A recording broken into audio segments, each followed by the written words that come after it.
रघुनंदन रघुनंदन रघुवर seven Raghupati चायन शतयोजन शतशतयोजन शरधि नियोजन sir परिलंघन हरिभाजन हरिभाजन हरिमद भाजन दशमुख कंपन बड़बाकृत बड़बाकृत बड़बाणलकृत बहुभस्मार्चन जय केतन जय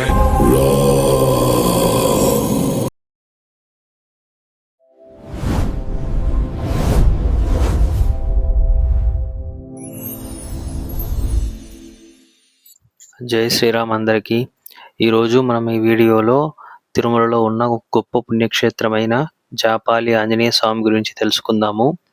కృతయుగ కాలంలో రామావతారం ఆవిర్భవించిన తరువాత పరమేశ్వరుడు దేవతలతో సహితంగా వానర రూపమైన హనుమంతుని రూపంతో అవతరించడానికి సంకల్పిస్తాడు. సమయంలో జాపాలి మహర్షి చేసిన తపస్సు వల్ల ఆయనను అనుగ్రహించడానికి పరమేశ్వరుడు హనుమత్ అవతారానికి ముందే స్వయంభువుగా వెలసి ఈ క్షేత్రంలో మనల్నందరినీ అనుగ్రహిస్తున్నాడు.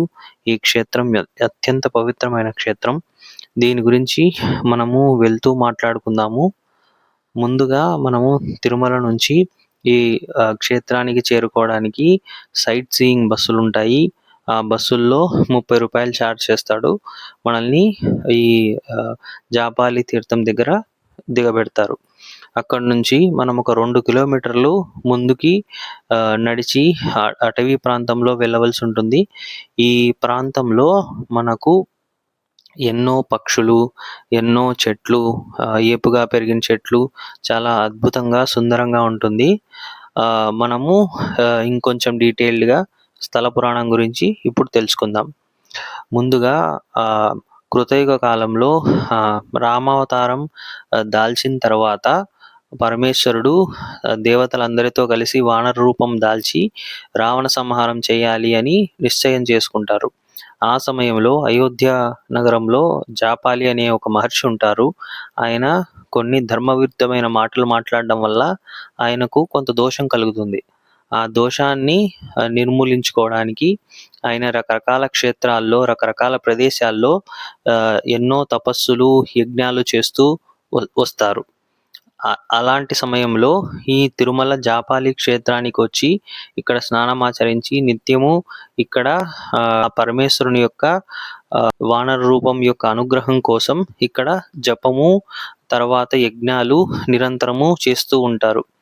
ఈయన యొక్క జపానికి మెచ్చి పరమేశ్వరుడు జాపాలి మహర్షిని అనుగ్రహించడానికి పరమేశ్వరుడు వానర రూపంలో స్వయంభూగా ఇక్కడ అవతారం చెందుతాడు. ఈ అవతారం ఎంతో పరమ పవిత్రమైన గొప్ప అవతారం. ఈ అవతారం వల్ల పరమేశ్వరుడు మనల్ని అందరినీ అనుగ్రహించడానికి ఇక్కడ వెలసాడు. అంతేకాకుండా ఇక్కడికి కొంత దూరంలో ఉన్న ఆకాశగంగ క్షేత్రంలో అంజనాదేవి హనుమంతుని యొక్క అవతారం కోసం సంకల్పం చేసుకొని స్నానమాచరిస్తుంది.